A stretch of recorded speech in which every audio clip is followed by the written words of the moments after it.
everyone, I'm Bria. In this video, I'm going to be going over the 14 books I read in December, so let's jump right in. So I'm actually super excited for this recap because I started doing full page reviews in my bullet journal with some of my thoughts so that as I look back months from now, hopefully I'll be able to jog my brain easier and remember these reads. However, the first, I think 4, I hadn't thought to do this yet, so these just have like a little line on my log page. So the first one I read in December was Avalon Tower, and I gave this 3 stars. Avalon Tower is by C.N. Crawford and Alex Rivers. I actually read, I think, 6 books by them in December. And this one has an average rating on Goodreads of 4.05 stars. And then let me go over the second one really quick and then I'll give my thoughts on both of them. So the second one is Veil of Dreams, which is the second in this series. The series is called the Fae Spy Academy, and I gave this one 3 stars as well. Again, the same authors as before, and then a 4.43 rating. So these 2 books I felt like were pretty good. I feel like these authors write relatively short books that are easy to read and digest. However, I really prefer like in-depth, complex books with a lot of world building and moving elements. So for these, they were both just 3 stars. However, I did love the, I don't want to call it a plot twist, but the hint of the end of the first book and then the second one. I don't want to go into too much detail. However, it's similar to ACOTAR, where the first book is different from the second book in some ways. So that's the only hint I'll give. And if you've read ACOTAR, you can probably guess. And then for my third read, I read Metal Slinger, and I gave this 3 stars. This is by Rachel Schneider. And wow, it has a 4.33 rating on Goodreads. That's not that surprising to me, I guess, because I wasn't planning on reading this and then I saw it recommended a lot on Instagram and TikTok, and so I decided to read it. And unfortunately, I do not love the memory loss trope. I feel like a lot of people don't mind it or they enjoy it, but for me, I feel like it's a lot of times it just feels like a cop-out, like instead of really diving into the storyline and giving us a lot of information on the character and their background and like taking us through their growth and their journey, they just say, oh sorry, she lost all her memories. So I actually read 2 books in December that had this trope. The second one of which I liked a little better, but I wish that I feel like tropes can be a spoiler, but I wish there was a way to a website where I could just say this is my least favorite trope. Does this book have this in it? And then it would tell me that, and it wouldn't tell me the other tropes, but it would just tell me this one. So that probably explains why it has a 4.33 on Goodreads, however, only 3 stars for me. So, oh, and I will say there was a plot twist at the ending, and I did see it coming because there were some hints dropped, but it didn't have the shock value that I love with plot twists. My favorite plot twists are the ones where when it happens, you're like, oh my gosh, I need to immediately reread this book again because there's so much that I missed or that was kind of hinted at but not really. And with this one, I didn't really feel that way. There were some hints dropped toward the ending, but they were very obvious, nothing that I would miss or that I would feel like I needed to go back and look for more of those. So I do think that was probably part of why a lot of people loved it. And I am going to read the second one. I'm not sure when it comes out. Let me look. I don't know that it's been announced yet, but I do plan to read the second. But this is one of those new releases that I wish I would have waited a little longer before I picked it up, because I kind of slightly regret picking it up as soon as I did. And I should have mentioned the third book in the Fae Spy Academy comes out on March 20th. Now for the 4th book, which is the last one I did full stars for and didn't do a full page. This one is Filthy Rich Fae, and I gave it 3 stars, so I hit a little bit of a 3-star lull. This one is by Geneva Lee and has a 4.06 rating on Goodreads. I thought this one was pretty good and was a relatively good start to this new series. I'm not sure when, oh, the second one comes out April 1st, so not too far away. It's January 1st when I'm filming this, by the way. Happy New Year's. But there were some things hinted at the beginning of the book, or really one thing that I picked up on, and then it was revealed more at the ending, but then it just abruptly ended. So I wish we would have gotten a little bit more of that. I feel like this first book was really just like an introduction to the two main characters and their introduction to each other and like their romance. I didn't feel like it had much world building. I mean, it was interesting what we got exposed to, but I didn't feel like it went like super in depth. And I will say, I think I need to do a little bit more research moving forward on like urban fantasies, because I don't typically love these. Part of the reason is because I feel like they don't have a lot of world building, because it's like partially in our world. So I feel like the authors don't really need to build the world as much. And it is not my favorite. So I think if I'm like struggling to find recommendations, I think it's okay for me to turn to an urban fantasy, but I feel like they're always gonna have like at least a half star or a full star less than like actual fantasy ones, just based on my preferences. So now let's go to the first full page review I did. And this one is for the Faded Creations trilogy, which is Bound and Barbed, Made and Marred, and Sewn and Scarred. So I actually had this idea as I was finishing Sewn and Scarred. So I wish I like had enough thoughts to do a single page for each book, but I just did one page for this trilogy. So these are by Samantha R. Good, and Bound and Barbed has a 3.92 rating, Made and Marred 4.05, and Sewn and Scarred 4.2, and I gave them 4.5, 4, and 4 for an average rating of 4 stars. And then if you're curious, I'm actually including the dates as well. I have them on Goodreads, but I figured it'd be good to have like my own copy as well. I read these from December 7th to the 9th, the 9th to the 13th, and then the 14th to the 18th. But here are my thoughts. So I put that it's a great series, and I'm excited for, I'm not gonna say the characters' names, but there's 2 side characters where it's gonna give more of their story. Although I feel like it could have ended here, although she does have a lot of trauma to unpack. So I feel like at the ending, they could have like chosen to resolve everything with her and leave it on a happily ever after, like maybe given them an extra chapter, and then that would have been the end of it. But of course, like I feel like it's pretty common that authors, once they finish a series, they often will pick up like one or two of the characters and continue on, which is great. I mean, I love that. Like anytime I come across like a 5-star series or one of my favorite ones, I always wish for more books. So this one, maybe I was just like hoping I could finish and wrap it all up nice and neat. But I do feel like when the time comes, I'm gonna be excited to get more of their story. And then I put the first book was great, and then the second and third were boring at parts, particularly on, and I'm not gonna say the name, but it was at a certain place. I wish those moments were cut down a bit. Yeah, so I actually like contemplated DNFing the second book at one point or at the beginning, and then I think once I got to like 40%, that's when things started getting exciting again, and then I was like re-energized with this series. But I felt like every time they went to this certain location, things were a little bit boring. I feel like the author used those moments to introduce some of the secondary characters. So I feel like those moments were like worthwhile, or you know, they were necessary for the plot, but I wish they were just like trimmed down a little bit more. And I will say, like my favorite authors, for example, like Sarah J. Maas and then Jennifer Armentrout, like I love their writing style so much that to me, I feel like they can write like the most boring thing or moment, and yet the way that they write it makes it super interesting to me. So it could just be that I was not like gelling with this author's writing style as much. So yeah, just my thoughts. And then the ending of the third book after the battle was a little cheesy with these certain characters. There were 8 of them that had their moment. And yeah, I just felt like it was a little cheesy with them. And then I put that I loved all the secondary characters except one of them.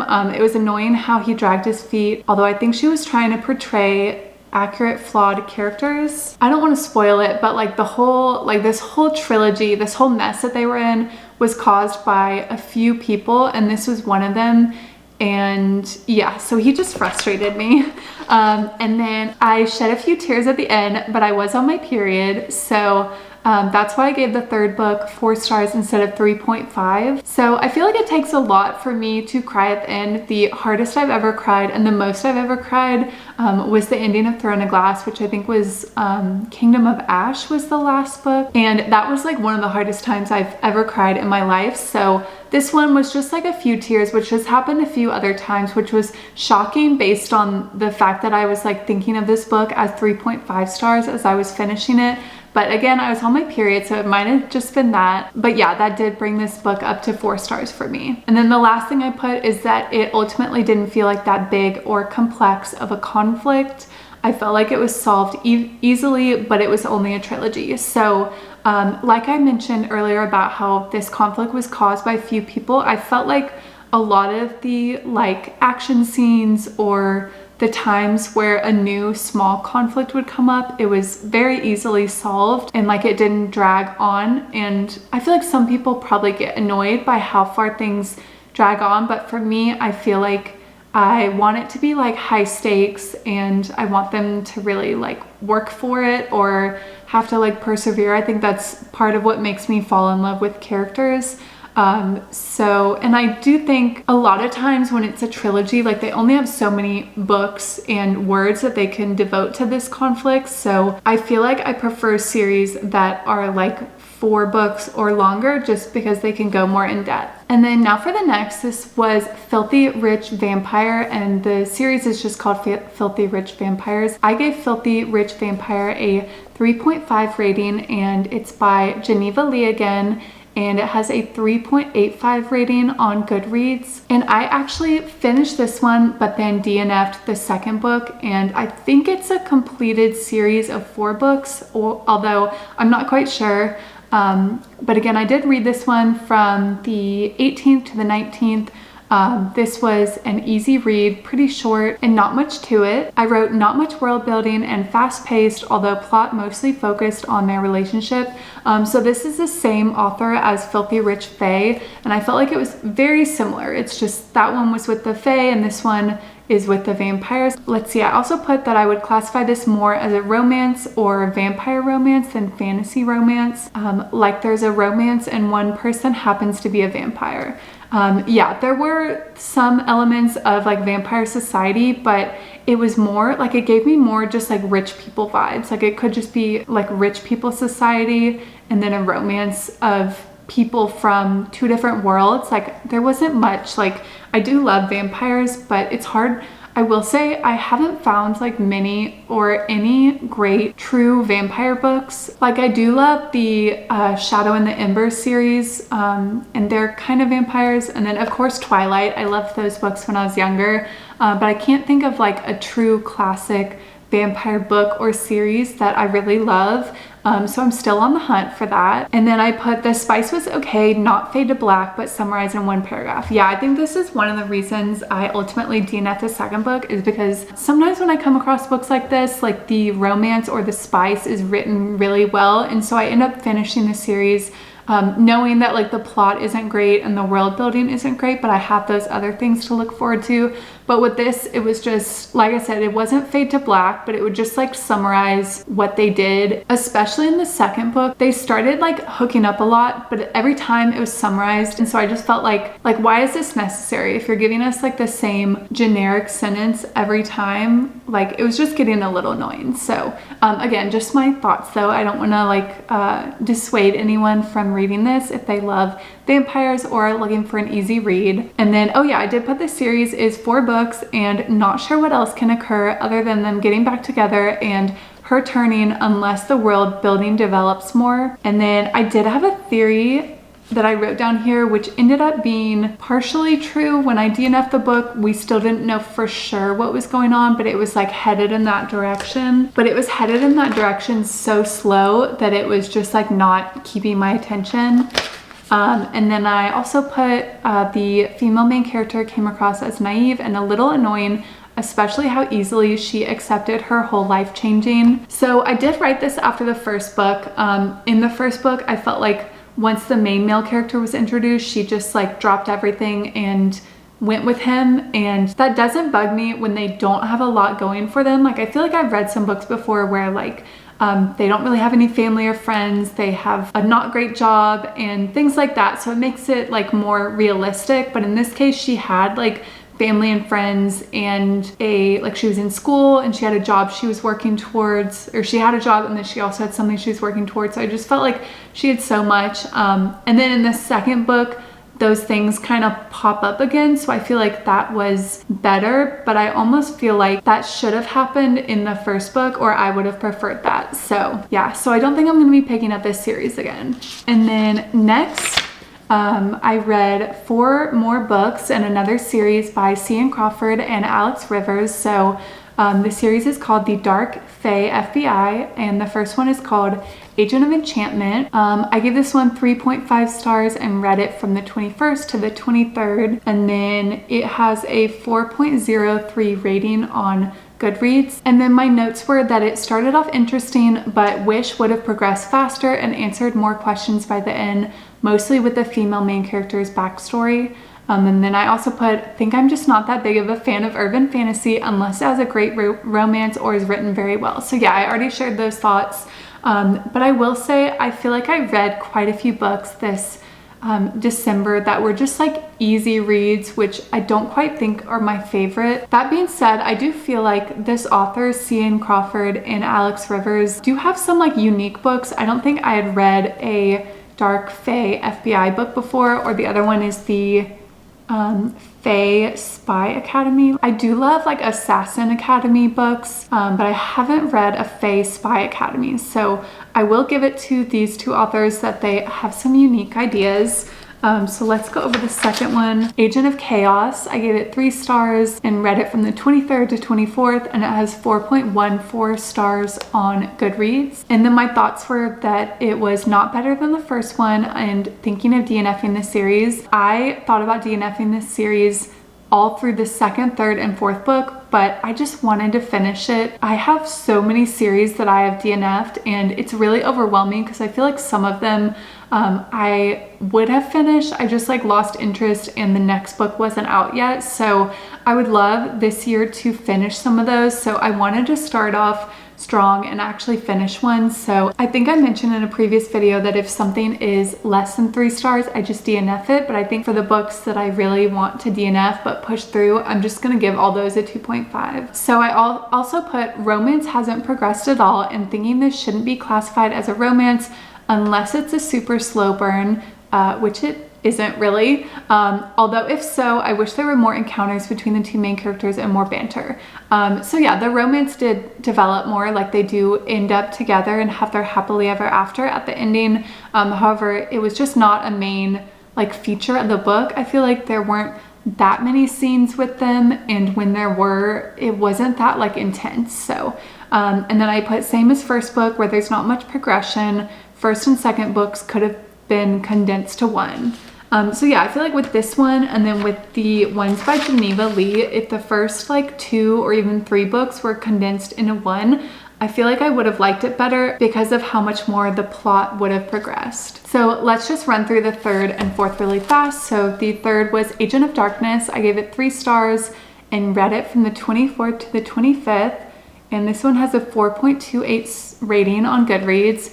And then my thoughts were just finishing, so can be done with it and not have to add it to my DNF series list. Same thoughts as last time. Also, all conflict has been solved very easily, which I don't prefer. And then the 4th one I read from the 25th to the 28th. I was busy with family during this time. However, I was also like struggling to finish this. So again, I gave it a 2.5 rating, and it has a 4.33 rating on Goodreads, which is surprising to me, but I just wanted to DNF several times, but forced myself to finish, see other books for thoughts, plus felt like they got caught in too many traps. Yeah, I think by this point, I just like didn't want to write down my thoughts anymore, but I do feel like they kept getting caught in traps. Like they would get information about something and then go to that area and then it would be a trap. And this happened like several times to to where I felt like are y'all just not that smart? Like, I don't know. I mean, clearly they were because they won in the end, but it just felt a little like, I don't know. But yeah, another easy read. So if that's your preference, then I do recommend this series and the other ones I've mentioned. Okay, my camera just stopped recording because I'm talking for too long. So I'm gonna try to wrap up the last two of these as fast as I can. So the second to last book I read is from the Faded to Darkness series, and it's called The King of Frost and Shadows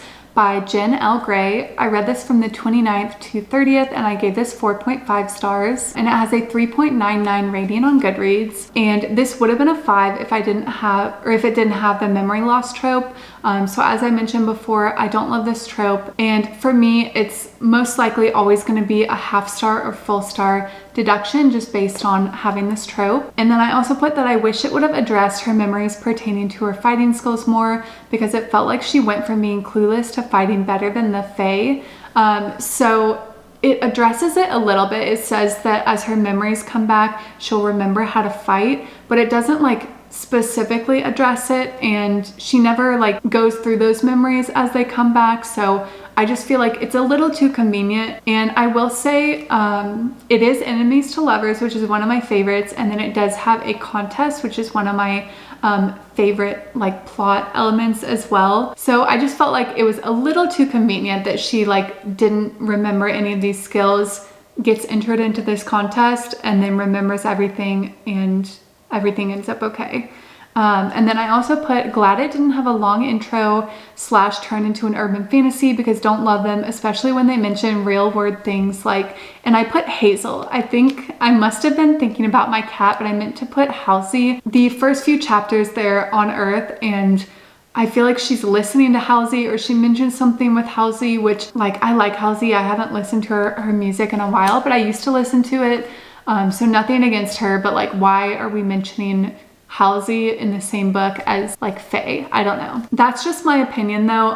Part of the reason I love world building is the thought that I can like go to these worlds that are like so much more spectacular and like amazing than Earth. And while I can't have that on Earth, I can have that in a book I'm reading. So I feel like when they mention like normal things, or when it's an urban fantasy, I'm just like, I don't want to be reminded of this. Like, this isn't as much as like an escape as I want it to be. And then lastly, I put always love the fated mates trope and love their dialogue. Yeah, they did have a lot of great dialogue, which is why I think I gave this 4.5 stars. And then lastly, I read the second book in this series, The Court of Thorns and Wings. And I read this from the 30th to the 31st, which was yesterday, and I gave it 3 stars, which is actually pretty like dramatic for me to go from 4.5 all the way down to 3. I usually only go like 1 full star down, but I put, or actually, let me see. Yeah, it has a 3.84 rating on Goodreads.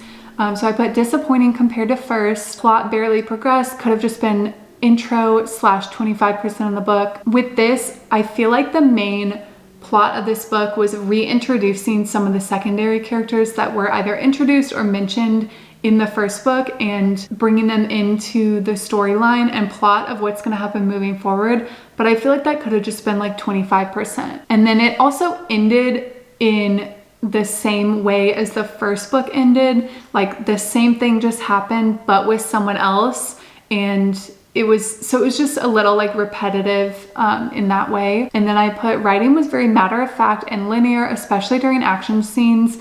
So it could just be that this author is great at writing dialogue, or like the banter, but not so great at writing action scenes. I feel like, I'm not a writer, but I feel like if I were to try to write about action scenes or something that I have like no experience in, I would need to do some research, especially like with using weapons and things like that. And I feel like a lot of them were like very matter of fact, like someone would do something and then the main male character would like say a sentence of why that person was doing that to explain it to the female main character, which was really, I think it was like the author trying to explain it to us, but it just felt like very like basic and elementary. And then the initial way, I won't say who, was introduced made me want her to fall for him. So it's not often, but occasionally I'll read a book where the main male character and romantic interest in the first book changes in the second one. And so there was another villain or another enemy for her introduced in this book, or like fully introduced in this book.